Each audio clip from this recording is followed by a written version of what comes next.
Dear viewers, শুভেচ্ছা।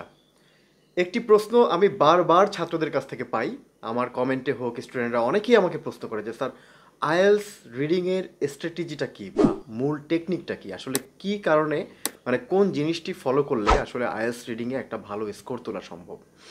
তো এটা নিয়ে আসলে আজকে আমি ব্যাখ্যা করব যে আসলে আইএলস রিডিংয়ের টেকনিকটা কী, মূল টেকনিক যেই জিনিসটাকে বলা হয় সেই টেকনিকটা কী। তো সেটা নিয়েই আসলে আমি আজকে আপনাদেরকে এক্সপ্লেইন করব। মূলত আইএলস যখন শুরু হয়, মানে আইএলস এক্সাম যখন শুরু হয়, তখন এক্সামিনার যারা যারা এই আইএলস পরীক্ষাটি নিতেন তারাই নিজেরাই কিছু টেকনিক আসলে রিডিং করার ক্ষেত্রে মানে তারা বের করেছিলেন। তার ভিতরে একটা কমন টেকনিক আমরা বলি যে স্ক্যানিং এবং স্কিমিংয়ের মাধ্যমে সাধারণত আইএলস কোশ্চেনগুলোকে সলভ করা। স্ক্যানিংটা হচ্ছে যে কোনো নির্দিষ্ট প্রশ্নের কোনো একটা কিওয়ার্ডকে বা কোনো একটা শব্দকে প্যাসেজের ভিতরে খুঁজে বের করে সেই সেই কিওয়ার্ডকে বেস করে আসলে উত্তরটা খোঁজা। আর স্কিমিংটা হচ্ছে গিয়ে পুরো প্যাসেজটা একটু ভাষা ভাষাভাবে পড়ে যাওয়া এবং পড়ে স্পেসিফিক যে জোন বা এরিয়াতে উত্তরটি আছে সেটা খুঁজে বের করা। স্কিমিংকে অনেকে আবার অবশ্যই স্পিড রিডিংও বলে থাকেন। তো এটা হচ্ছে আইএলটিএস এর এক রিডিং করার একটা কমন স্ট্র্যাটেজি, যেটা আসলে সবাই মেনটেন করে থাকে। তো আমরা আসলে অনেকেই ভাবি যে কোচিংয়ে ক্লাস করলে বা হয়তো কোচিং করলে আমি স্পেশাল কিছু একটা শিখবো বা স্পেশাল কিছু একটা জানবো হয়তো, যেটার কারণে হয়তো বা আমি আইএলটিএসে রিডিংয়ে আমি কিছুই পারি না। তো ওই ওই টেকনিকটা শিখলেই মনে হয় আমি রিডিংয়ে 7 বা 8 পেয়ে যাব। আসলে এই জায়গাটাতে আমি একটু এই মিসকনসেপশনটা আপনাদের আজকে একটু দূর করতে চাচ্ছি। ইভেন আমার কাছেও অনেক স্টুডেন্ট সরাসরি আইএলটিএস কোর্স করতেছে, তাদেরকেও এরকম কোনো জাদুকরি কোনো কৌশল নেই যেটা আমি শিখিয়ে দিলে তারা জিরো লেভেল থেকে হঠাৎ করেই 1-2 মাসের চেষ্টায় তারা 8 পেয়ে যাবে। বিলিভ মি, এটা আমার কাছেও নেই। তো তাহলে আসলে টেকনিকটা কী বা তাহলে কি ফলো করে আসলে স্টুডেন্টরা আইএলটিএস রিডিংয়ে ভালো করতে পারে। প্রথমত হচ্ছে যে আইএলটিএস রিডিং ভালো করার জন্য প্রথম যে টেকনিকটা আপনার লাগবে সেটা হচ্ছে গিয়ে চর্চা। আপনাকে প্রচুর পরিমাণে প্র্যাকটিস করতে হবে, প্র্যাকটিসের কোনো বিকল্প নাই। এখন আপনি প্র্যাকটিস কিভাবে করবেন সেটার জন্য আমি আপনাকে ধাপে ধাপে কিছু বিষয় হয়তো বলতে পারি। এক নম্বর হচ্ছে যে প্রথমে আপনি আইএলটিএসের কোশ্চেন টাইপগুলো সম্পর্কে একটা ভালো আইডিয়া নেওয়ার চেষ্টা করেন যে কী কী ধরনের কোশ্চেন টাইপ আছে এবং সেই স্পেসিফিক কোশ্চেন টাইপগুলোকে সলভ করার ওয়েগুলো কী কী। ধরেন আইএলটিএস রিডিংয়ে আমরা কিছু কমন কোশ্চেন টাইপ পাই, like true false not given, তারপরে হচ্ছে matching, fill in the gaps, ঠিক আছে। এরকম অনেকগুলো ডাব্লিউএস কোয়েশ্চেন, এমসিকিউ, যেগুলো আমরা স্কুল কলেজেও করে আসছি। আমরা যখন স্কুলে পড়াশোনা করেছি, সিন আনসিন কম্প্রিহেনশন যখন আমরা করেছি, তখন কিন্তু আমরা এই বিষয়গুলো করেছি। তবে সেটার পরিসর ছিল খুবই ক্ষুদ্র। আইএলটিএসের ক্ষেত্রে পরিসরটা অনেক বড় এবং সময়টা একটা বড় ফ্যাক্টর আইএলটিএস রিডিং যদি আপনি সলভ করতে চান সেক্ষেত্রে। তো প্রথমত হচ্ছে যে আমি যদি ধাপে ধাপে যদি আমি আপনাকে বলি, তাহলে প্রথমত হচ্ছে আপনি কোশ্চেন টাইপগুলো সম্পর্কে একটা ভালো আইডিয়া নেন এবং স্পেসিফিক প্রত্যেকটা কোশ্চেন টাইপ কীভাবে সলভ করতে হয় সেটা সম্পর্কে একটা আইডিয়া রাখেন।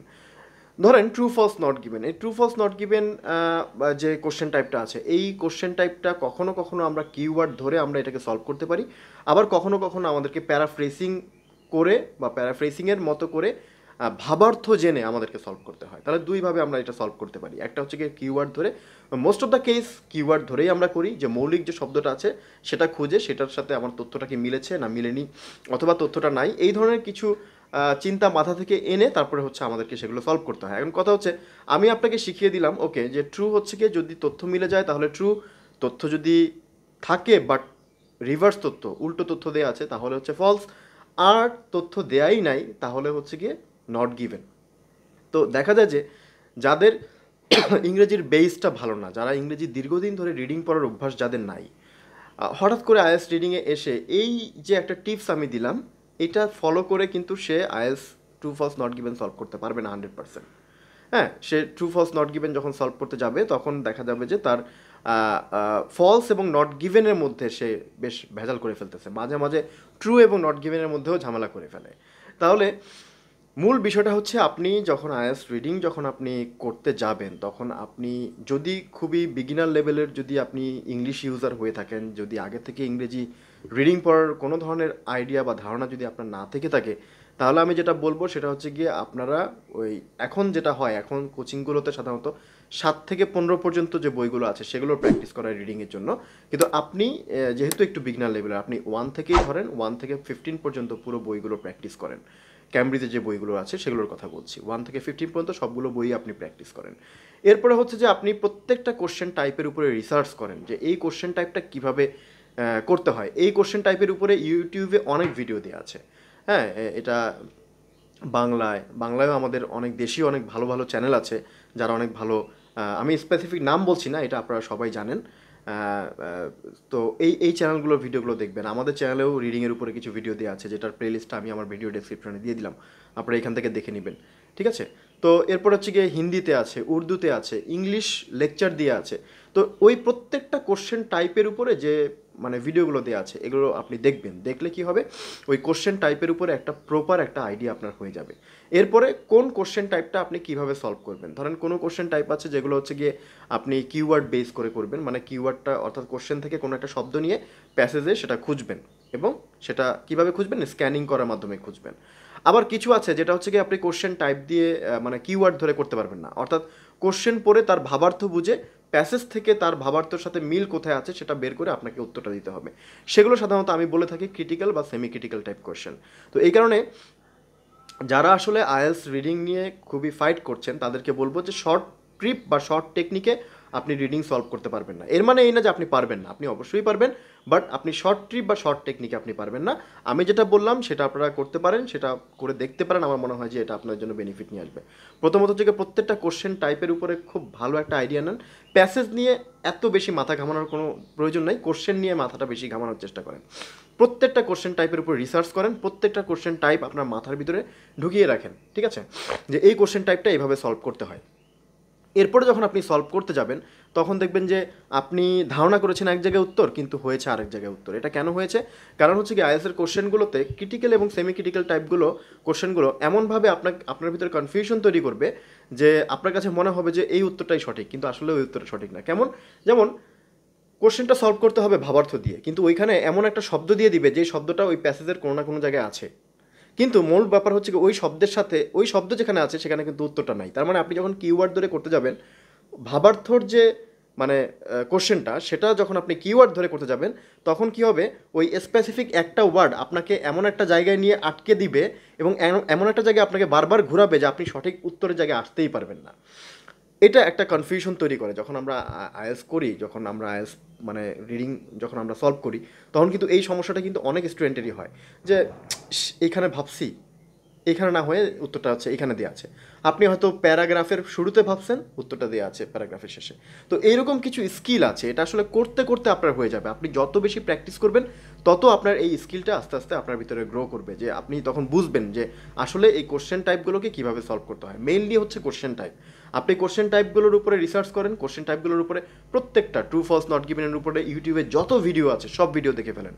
ঠিক একইভাবে আপনি ম্যাচিংয়ের উপরে যত ভিডিও আছে সব দেখে ফেলেন, এবং শুধু ভিডিও দেখলে হবে না, পাশাপাশি আপনি সেগুলো সলভ করার চেষ্টা করেন।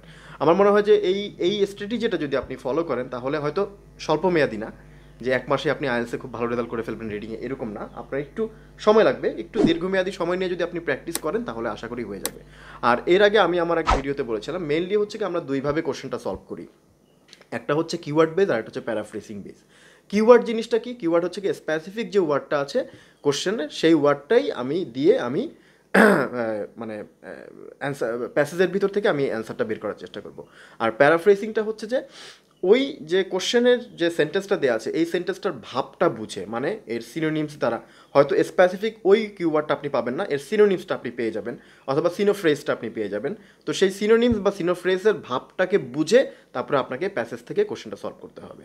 তো এর আগে আমি রিডিংয়ের বেশ কিছু ভিডিও করেছি, যেগুলোর আমি ইতিমধ্যে বলেছি আপনাদেরকে যে প্লেলিস্টের লিঙ্কটা আমার ভিডিও ডিসক্রিপশনে দেওয়া আছে। আপনারা রিডিংয়ের ওই ভিডিওগুলো দেখে নিলে আপনারা মোটামুটি একটা আইডিয়া করতে পারবেন।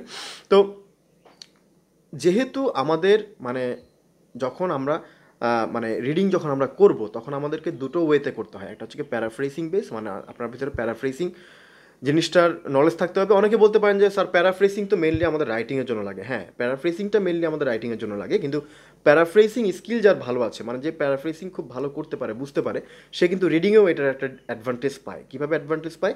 রিডিংয়ে যখন তার কিওয়ার্ড ধরে যখন সে কোনো উত্তর মেলাতে পারে না তখন ভাবার্থ থেকে উত্তর মেলাতে হয়। আর ভাবার্থ তারাই করতে পারে যারা প্যারাফ্রেসিং খুব ভালো বুঝে। ধরেন একটা সেন্টেন্স একভাবে লেখা আছে, এই সেন্টেন্সটাকে ঘুরিয়ে অন্যভাবে বলাটাই হচ্ছে গিয়ে প্যারাফ্রেসিং।